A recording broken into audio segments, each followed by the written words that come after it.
اللہ رب العالمین وافضل الصلاۃ علی سید المرسلین رحمت للعالمین وعلی آلہ الطیبین الطاہرین وعلینا معہم اجمعین یا ارحم الراحمین صدق اللہ مولانا العظیم اما بعد قد قال اللہ تبارک و تعالی فی القرآن المجید والفرقان الحمید اعوذ باللہ من الشیطان الرجیم بسم اللہ الرحمن الرحیم اللہ ولی الذین آمنوا یخرجہم من الظلمات الی النور صدق اللہ مولانا العظیم اما بعد فقد قال اللہ تبارک و تعالی فی شان حبیبہ مبرم عامرہ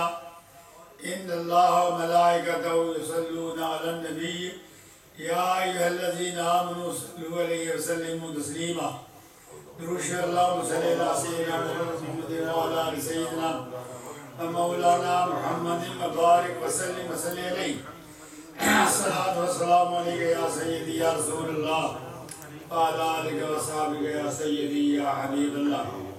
ارشاد ربانی ہے اللہ ولی الذین، اللہ ان لوگوں کو دوست رکھتا ہے جو ایمان لائے، اور جو ایمان لائے یخرجہم من الظلمات الی النور، اللہ ان کو اندھیروں سے نکال کر ان کو روشنی عطا فرماتا ہے۔ حضرت غوث حمدانی محبوب سبحانی سید عبدالقادر جیلانی رضی اللہ تعالیٰ عنہ کا میں تذکرہ کرنے لگا ہوں کہ آپ کیسے دنیا میں تشریف لائے، اور دنیا میں تشریف آوری سے پہلے وہ کیا حالات تھے۔ آپ کے جو ابا جان ہیں، والد گرامی، ان کا کنیت ہے ابو صالح، نام ہے سید موسیٰ جنگی دوست۔ یہ حضرت ابو صالح سید موسیٰ رحمۃ اللہ ایک دن دریا کے کنارے عبادت فرما رہے تھے۔ جب عبادت سے فارغ ہوئے تو دیکھا دریا میں ایک سیب بہتا ہوا جا رہا ہے۔ آپ نے اس کو پکڑ لیا اور کھا لیا۔ کھانے کے بعد یاد آیا کہ میں نے نہ مالک سے خریدا ہے، نہ کسی سیب کے مالک سے میں نے پوچھا ہے، بغیر پوچھے بغیر خریدے میں نے کھا لیا ہے۔ حالانکہ وہ دریا میں سے بہتا جا رہا تھا، لیکن یہ تقویٰ ہے۔ ایک ہوتا ہے فتویٰ کہ دریا میں جو سیب جا رہا تھا اس کا سر دست کو مالک تو نہیں تھا، وہ دریا میں بہتا جا رہا تھا، اگر آپ نے کھا لیا تو جائز ہے، لیکن یہ تقویٰ ہے، پرہیزگاری ہے۔ آپ جس طرف سے وہ سیب آیا نا اس طرف آپ چل پڑے، اور ایک جگہ پہنچے جہاں دریا کے کنارے باغ تھا۔ باغ میں ایک مالی تھا، تو آپ نے ارشاد فرمایا تو باغ کا مالک ہے؟ اس نے کہا نہیں میں مالی ہوں۔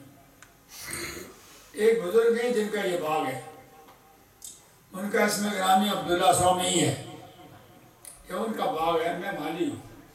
آپ نے ارشاد فرمایا میں حضرت عبداللہ سومی سے ملاقات کرنا چاہتا ہوں۔ آپ گھر گئے، دروازے کو دستک دی، آپ نے دروازہ کھولا، دروازہ کھول کے چہرہ پڑھ لیا۔ آپ نے ارشاد فرمایا بڑے عرصے سے آپ کی میں انتظار کر رہا ہوں، بڑے عرصے سے میں آپ کی انتظار کر رہا ہوں۔ اسی طرح کا واقعہ قرآن مجید فرقان حمید میں بھی ہے کہ حضرت موسیٰ کلیم اللہ علیہ السلام جب مدین میں گئے، شعیب علیہ السلام نے ان کو بلایا۔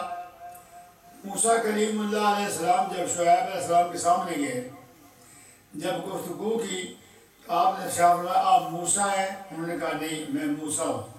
آپ فرمایا میں شعیب ہوں۔ موسیٰ کلیم اللہ اللہ کے نبی ہیں، شعیب علیہ السلام بھی اللہ کے نبی ہیں۔ نبی سے نبی ملنے گیا اور ولی سے ولی ملنے گیا۔ اور دونوں کا مقصد ایک ہے. جب موسیٰ کلیم اللہ السلام کی ملاقات ہوئی تو آپ نے ارشاد فرمایا کہ آپ کو 8 یا 10 سال میری خدمت کرنی ہوگی، بکریاں چرانی ہوگی.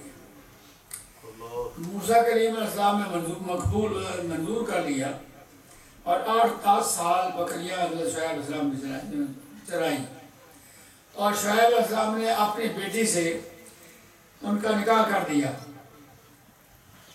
اور مصر میں جاتے ہوئے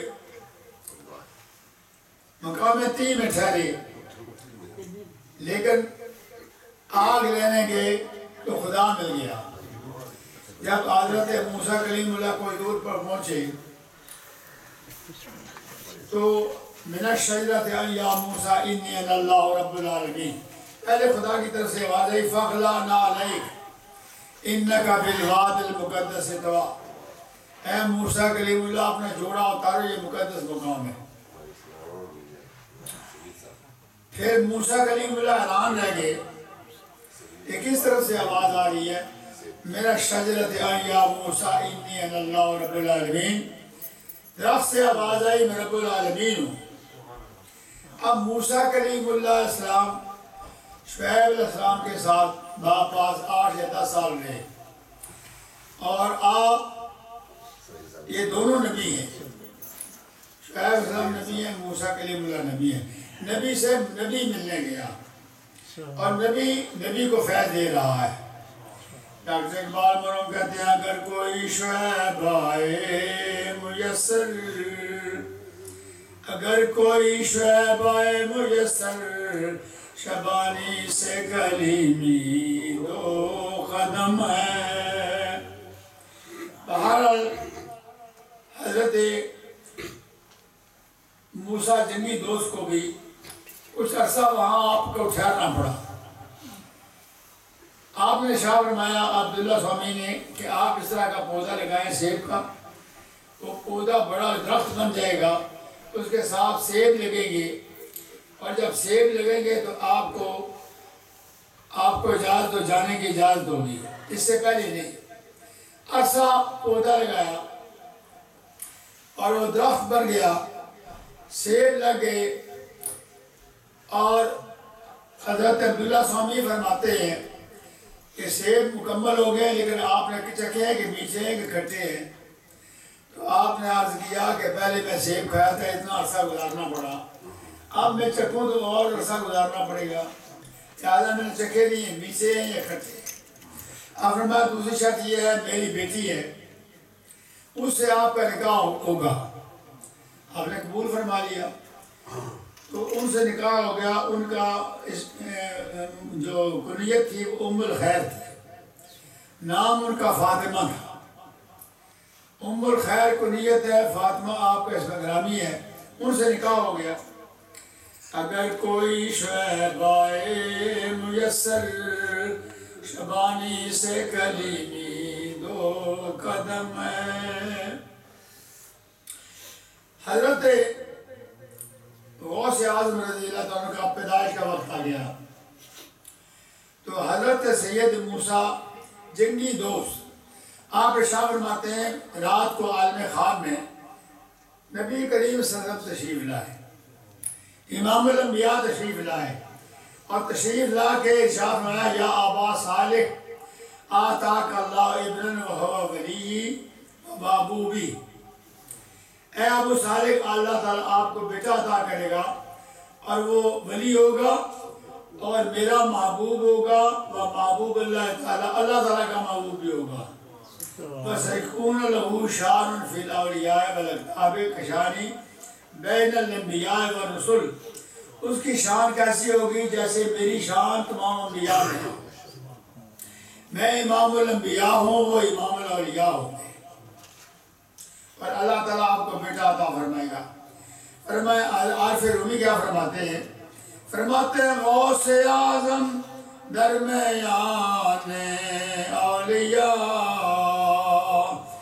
تو محمد درمیان انبیاء.